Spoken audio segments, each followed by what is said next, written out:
Module 4, Lesson 4, Solving a Linear Equation. All right, let's start out here by looking at these problems. I know they all look the same. What happens if we have a true equation, 4 equals 4 is true, and I add the same number to both sides of the equal sign? Is the resulting equation that I get true or not?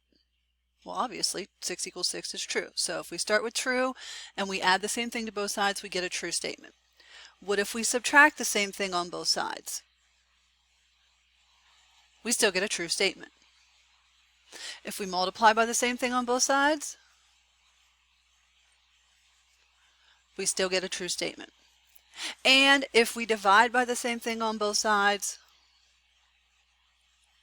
we still get a true statement. As long as we are adding, subtracting, multiplying, or dividing by the same number on both sides. Now, what happens if we multiply, or let's add by two different amounts? What if I add 2 and then I add 3? Well, I get 6 equals 7. So I started with a true statement, now I have a false statement.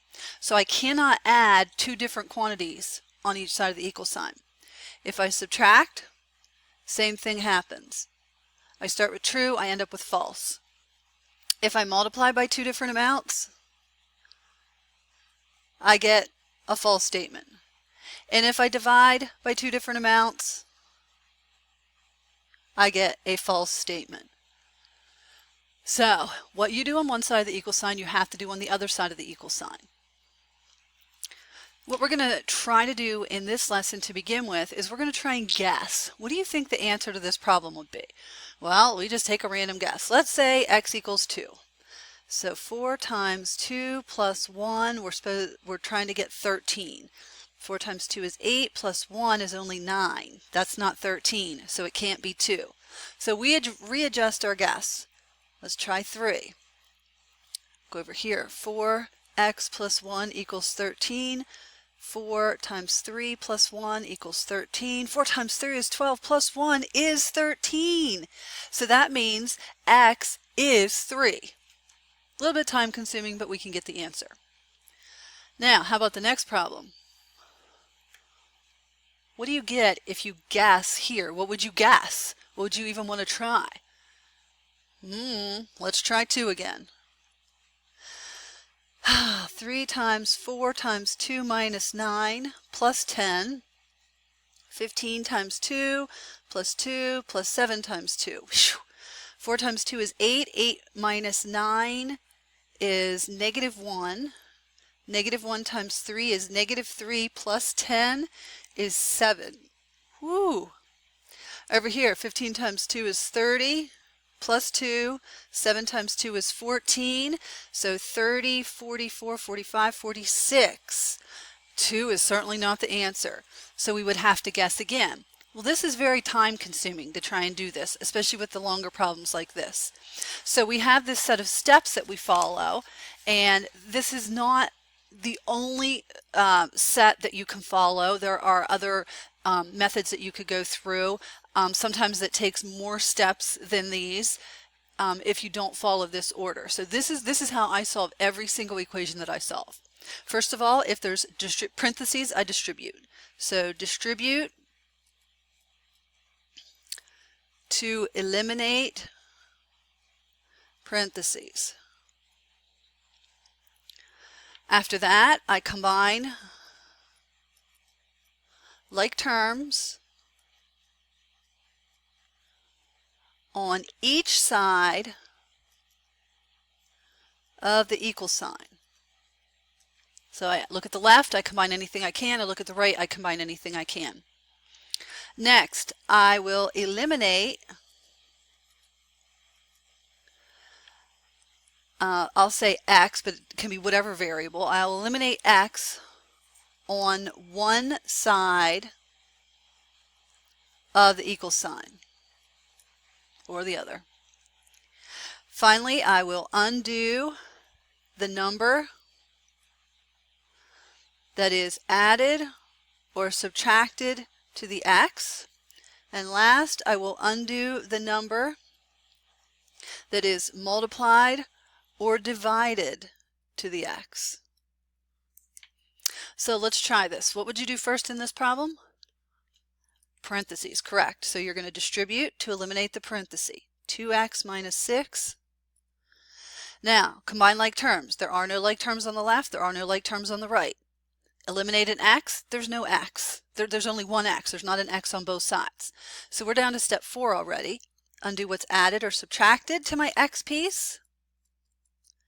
And finally, undo what's multiplied or divided to my x. Oops, I'm off the bottom. All right, so follow the steps. All right, here's another one for us to try. Remember, we're following the steps. This time there's no parentheses, so we don't have to distribute. There are some like terms here, though. So on this side, I'm going to combine those three pieces. 2x plus 1x plus 9x is 12x. And on the other side, these two pieces are also like, so I'm going to combine those two to make that 23. And now I recognize that I have something multiplied, something added. I'm down to a two-step problem now. Subtract 13 on both sides.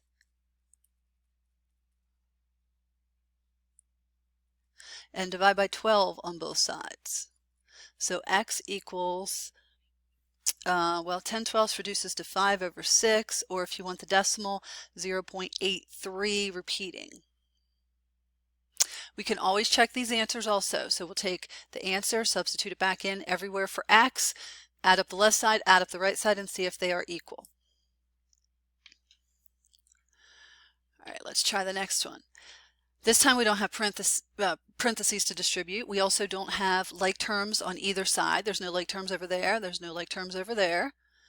So we're going to have to eliminate one of these x's on one side or the other. You can eliminate the 2x by subtracting 2x on both sides. You can eliminate the 4x by subtracting 4x on both sides. I am going to subtract 4x on both sides. That will leave me with negative 2x minus 3 equals, what's on the right hand side now? Nothing. We canceled it all out, so we put a 0 in there. Okay, we can't just move the equal sign over in between the negative 2x and the negative 3. This doesn't work like that. The equal sign is after the 3. It's going to stay after the 3. Now, two steps. Add the 3 on both sides and divide by negative 2 on both sides. So negative 3 over 2 or negative 1.5 would be the solution here. All right, one more. This one has all the steps in it. So step 1, distribute. Get rid of those parentheses.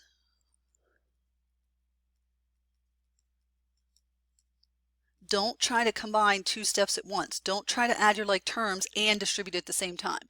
All right, distribution's done. Now we're going to add our like terms on the left side.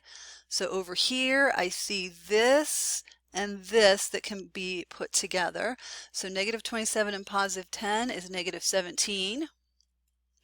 On this side, I see the 15x and the 7x that can be put together as 22x. Now I have an x on both sides of the equal sign. I need to get rid of one of those x's. I can subtract 22x on both sides, or I can subtract 12x on both sides. I'm going to subtract 12x on both sides. So that'll give me a 10x plus 2 over here. Now I'm down to my last two steps. I distributed, I added my like terms, I got rid of x on one side or the other, and now I have something that's added. I need to eliminate. And something that's multiplied here, I need to eliminate. Got to get x by itself. So negative 19 over 10, or as a decimal, negative 1.9. And again, we could check that answer by substituting back in here for x. Everywhere we see an x, we would change it to negative 1.9 or negative 19 over 10.